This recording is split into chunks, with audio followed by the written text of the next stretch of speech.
Alright class, in this installment of our videos on the Progressive Era, we will finish up TR's Progressivism, and we will look at the last two C's on his square deal for the American people, consumer protection and conservation. And we will also look at the financial panic and crisis that took place under his watch. Then we'll focus more on Roosevelt's hand-picked successor, William Taft, and his term as president. We'll focus a little bit, we'll mention briefly Taft's foreign policy known as dollar diplomacy, and we'll look at his progressive agenda. We will discuss the election of 1912, and we'll look at this election as the peak as far as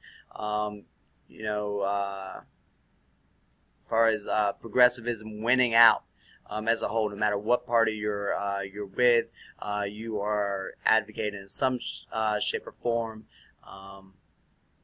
change and a progressive agenda. So let's look at consumer protection. So with consumer protection, or the second C, there was a natural impulse by Roosevelt and by politicians to have some sort of impulse for meat protection. What happened was, or what was happening, is that European markets started to threaten to ban American meat, since some meat from these small packaging houses were found to be tainted. If you recall, when we discussed the Spanish-American War, for instance, that there was a large number of American soldiers that got sick, and some died due to the embalmed beef and the spoiled meat that was being shipped over to them. So there's been a reputation, especially among the smaller packaging houses, that this meat was tainted and that there was something going on here. The muckraker Upton Sinclair, he wrote a book, or his book The Jungle came out in 1906, and Upton Sinclair's original purpose was to bring attention to the plight of the worker and these horrible working conditions that these people that in the meat processing industry had to experience. But the real effect was to gross out the American public and to initiate political action to do something to fix this meat processing industry and this horrible experience, both for the consumer and for the worker. So you saw two pieces of legislation get passed as a result of this. Number one was the Meat Inspection Act. The Meat Inspection Act was introduced by Theodore Roosevelt, and Congress passed the bill. And it stated that preparation of meat shipped over state lines would be subject to federal inspection throughout the meat making process. Though the larger packers resisted certain features of the act, they accepted it because it was a means to drive out some of the smaller businesses that couldn't afford to comply with some of these measures. The second piece of legislation that dealt with consumer protection was the Pure Food and Drug Act of 1906. This prevented mislabeling of foods and drugs, and well, because before a lot of the medicines or patented medicines were laced with alcohol, while labels misrepresented the contents of their containers.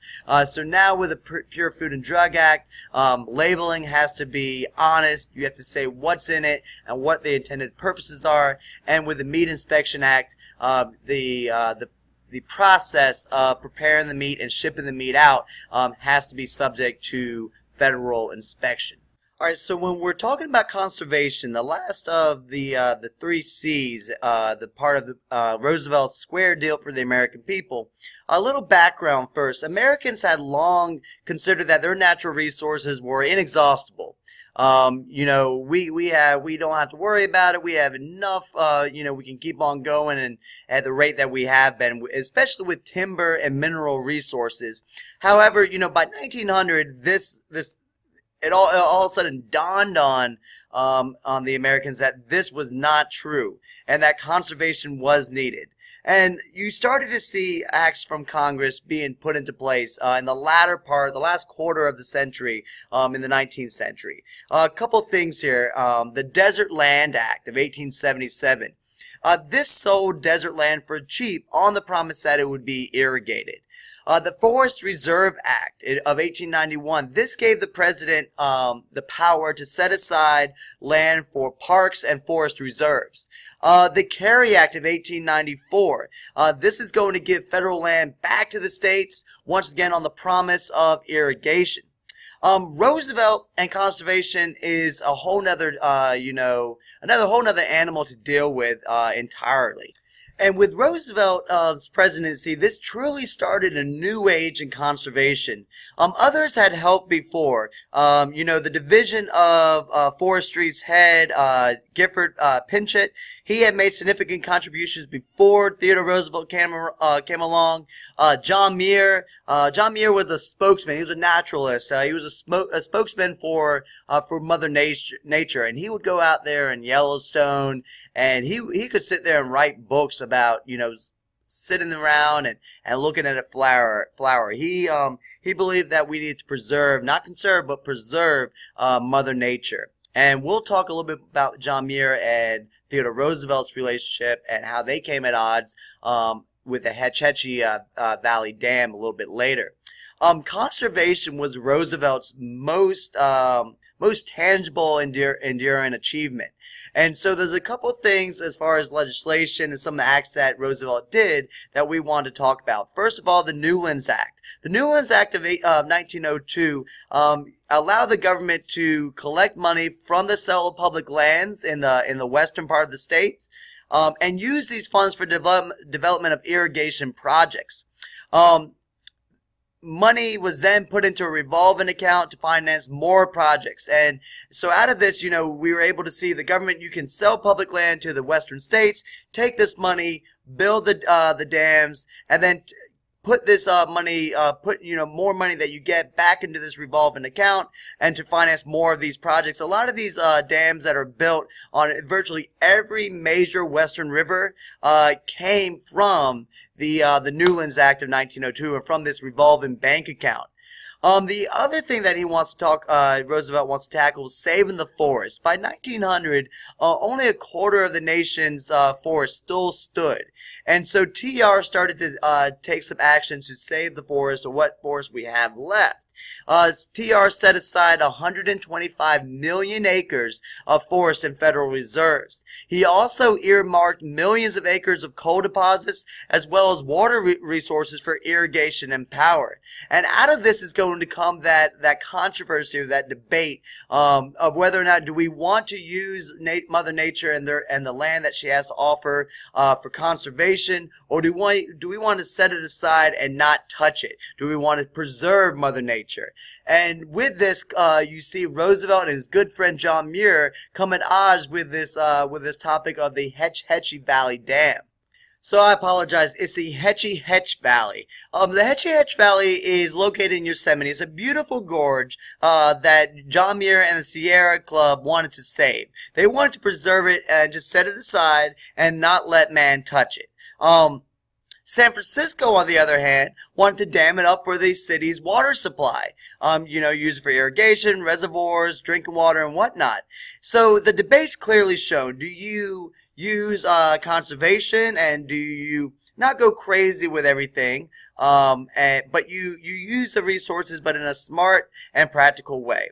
Or do you set it aside and preserve it, for just to look at and to be in all the beauty?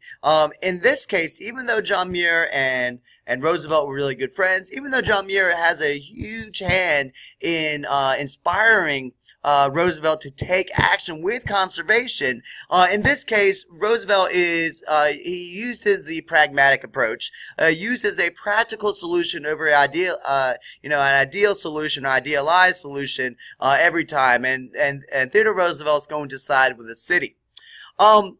People loved, kind of shifting gears here, people loved Theodore Roosevelt. However, bankers, weren't too crazy about him. And we want to look at this relationship that Theodore Roosevelt had with the banking business when we talk about the Panic of 1907, or what the bankers will deem Roosevelt's panic. So, in 1907, Wall Street's going to suffer a short but a brutal panic. The causes of this panic or this financial crisis: speculation, mismanagement in Wall Street banks, trust companies, as well as overextension of credit. These are all factors that are going to cause this panic and this financial crisis to occur. You'll see runs on banks. At this time, there's no Federal Reserve requirement or reserve requirement, so there's no Federal Deposit Insurance Corporation or FDIC. So when people start to panic or people start to fear, they can make these runs on these banks, and eventually the bank's going to have to close its doors because it doesn't have any money left over. And so you see runs on banks, you see suicides, you see criminal indictments being laid out against speculators. And you see Theodore Roosevelt start to cooperate with some of J.P. Morgan's banks and other large banks to prevent a banking collapse entirely by transferring millions of treasury funds from one bank to another. Business leaders, though, they faulted Roosevelt for causing the panic. They said that his mingling in the affairs of businesses, his antitrust business tactics, caused a financial setback, and they actually dubbed this the Roosevelt panic. Roosevelt, he's wounded by this criticism, and he's going to accuse Wall Street of engineering this panic. And now he's going to seek more so than ever before to reduce the power of the trust, to reduce the power of these businesses, and now reform is going to become acceptable, especially with the purpose of lowering the tariff. You're going to see Roosevelt embark on a second wave of trust busting, and now you start to see a couple things happening here as a result of this panic of 1907.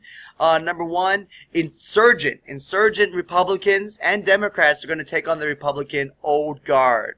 The McKinley Republicans, the Republicans of the gold standard in the late 19th century. You're going to see them pitted up against these insurgent or these more progressive Republicans that will eventually be led by Roosevelt. These will become people that would probably be part of the Bull Moose Party, and you're also going to see Democrats take on the old guard Republicans as well. Another thing that you're going to see here that is laid down by this panic of 1907 is some of these results. The panic is going to show the need for an elastic money supply. During this panic, banks were unable to increase the volume of currency in circulation. Therefore, those with money were reluctant to loan money out to these fellow banks.